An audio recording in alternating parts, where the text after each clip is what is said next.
एक बहुत बड़ी दुविधा उत्पन्न हो जाती है जब आप बच्चों की शादी के लिए रिश्ता देखते हैं और बहुत बार ऐसी स्थिति उत्पन्न होती है।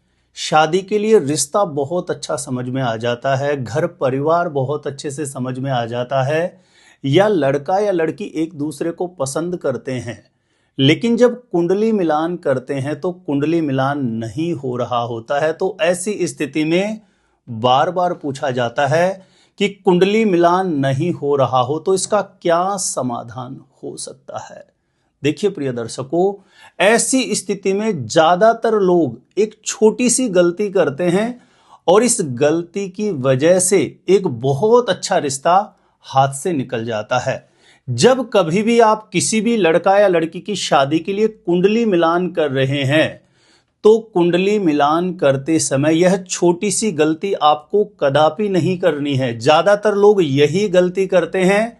वास्तविकता में देखा जाए तो कुंडली का मिलान हो रहा होता है, लेकिन आपको या तो कोई सिस्टम या सॉफ्टवेयर के अंतर्गत आप डेट ऑफ बर्थ टाइम डाल के कुंडली का मिलान करते हैं और वहां पर कुंडली मिलान नहीं होने के कुछ मुख्य कारण आपके सामने आपको दिखाई दे सकते हैं। जैसे गुण मिलान कम आ रहा है, इसकी वजह से कुंडली मिलान नहीं हो रहा है, या मांगलिक दोष की वजह से कुंडली मिलान नहीं हो रहा है, या नाड़ी दोष की वजह से कुंडली मिलान नहीं हो रहा है, या गण दोष या भकुट दोष की वजह से कुंडली मिलान नहीं हो रहा है। मुख्य रूप से ये 5 कारण बनते हैं।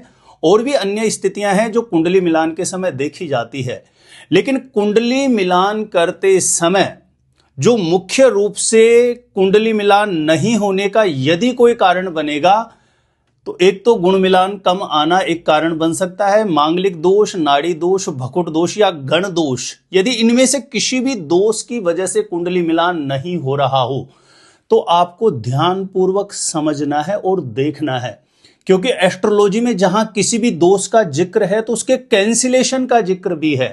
तो किसी भी दोष के 95% से भी ज्यादा कैंसिल होने की प्रबल संभावना होती है।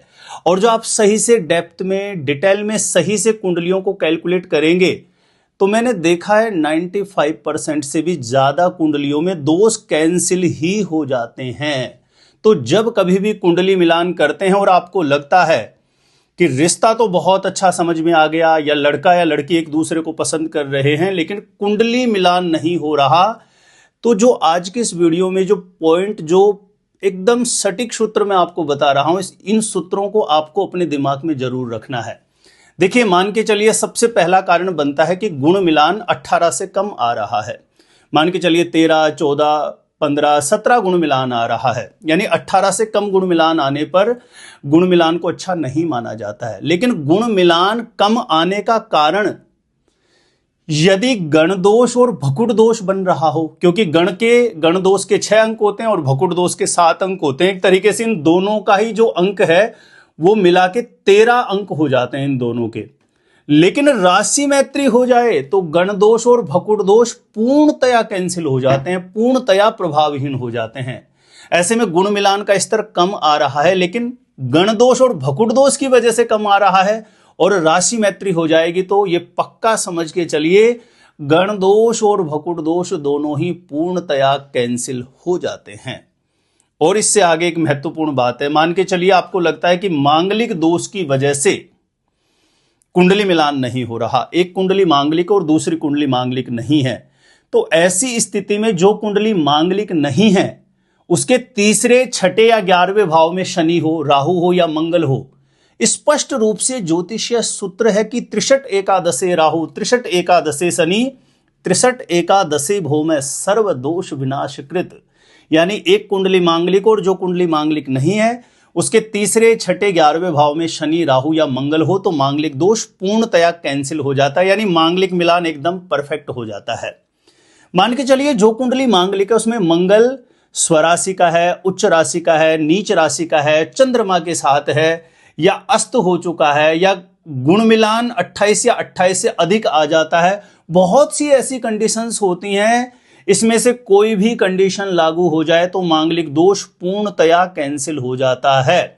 और ये 95% से भी ज्यादा कुंडलियों में मैंने प्रॉपर इसे रिसर्च करके देखा है कि दोष कैंसिल हो जाता है। बहुत रेयर ऐसी कुंडलियां होती हैं कि जिसमें कोई भी सूत्र, कोई भी नियम लागू नहीं होता, तो मांगलिक दोष कैंसिल नहीं होता है। तीसरा जो सबसे बड़ा कारण देखा गया है वह है नाड़ी दोष का देखा गया है। जब कुंडली मिलान करने तो नाड़ी दोष की वजह से कुंडली मिलान नहीं हो रहा, तो इसके भी कैंसिलेशन के नियम है। मान के चलिए दोनों का जन्म नक्षत्र एक है लेकिन नक्षत्र के चरण अलग अलग हैं, तो नाड़ी दोष पूर्णतया कैंसिल माना जाएगा। मान के चलिए दोनों का जन्म नक्षत्र अलग अलग है लेकिन दोनों की राशि एक है, तो नाड़ी दोष पूर्णतया कैंसिल माना जाएगा। दोनों का राशि स्वामी बुध, गुरु या शुक्र ग्रह है, तो ऐसी स्थिति में भी नाड़ी दोष पूर्णतया कैंसिल माना जाएगा।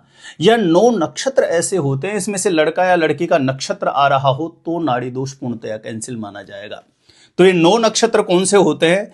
इसमें सबसे पहला नक्षत्र है कृत्तिका नक्षत्र, रोहिणी नक्षत्र, मृगशिरा नक्षत्र, आर्द्रा नक्षत्र, पुष्य नक्षत्र, ज्येष्ठा नक्षत्र, श्रवण नक्षत्र, उत्तरा भाद्रपद नक्षत्र और रेवती नक्षत्र। इन नक्षत्रों में लड़का या लड़की का जन्म है तो भी नाड़ी दोष नहीं लगता है।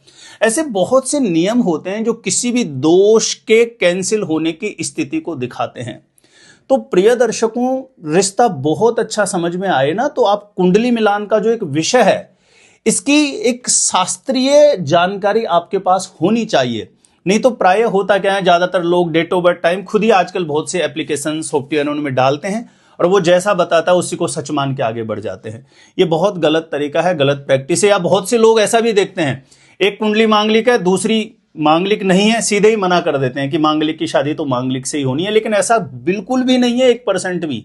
आप किसी भी ज्योतिष ग्रंथों में देखें, एक कुंडली मांगलिक है, दूसरी नहीं भी है, तो बहुत कंडीशंस ऐसी होती है अगर वो लागू हो रही है तो मांगलिक नॉन मांगलिक से, नॉन मांगलिक मांगलिक से भी विवाह करे तो विवाह मंगलकारी होता है। तो मुझे उम्मीद है कि आपको समझ में आ गया होगा, क्योंकि मुख्य रूप से यही कारण है। गण दोष, भकुड़ दोष, राशि मैत्री होने पर पूर्णतया कैंसिल। मांगलिक दोष जो मैंने नियम बताए उनमें से कोई नियम लागू हो, पूर्णतया कैंसिल। नाड़ी दोष मैंने जो नियम बताए इनमें से कोई नियम लागू हो रहा हो तो नाड़ी दोष भी पूर्णतया कैंसिल हो जाता है। तो प्रिय दर्शकों, कुंडली का मिलान करते समय इन महत्वपूर्ण बिंदुओं को जरूर देखना चाहिए। यदि आप इन महत्वपूर्ण बिंदुओं पर ध्यान नहीं देते हैं तो ऐसी स्थिति में एक बहुत अच्छा रिश्ता आपके हाथ से निकल सकता है। इसलिए कुंडली मिलान का जो विषय है, जीवन का एक बहुत बड़ा निर्णय ले रहे होते हैं आप उस समय पर, तो किसी अच्छे देवज्ञ, अच्छे ज्योतिषी से प्रॉपर कुंडली की गणना करवा के, कुंडली की कैलकुलेशन करवा करके ही अंततः आपको निष्कर्ष पर पहुंचना चाहिए। तो आज के लिए इतना ही था। जानकारी यदि आपको अच्छी लगी हो तो वीडियो को जरूर आप लाइक करिएगा और ज्यादा से ज्यादा लोगों तक इस जानकारी को जरूर शेयर करें। मेरे द्वारा जन्म कुंडली का सटीक ज्योतिषीय विश्लेषण प्राप्त करने के लिए जो स्क्रीन पर नंबर दिया है, आप मुझे यहां पे संपर्क कर सकते हैं, कांटेक्ट कर सकते हैं।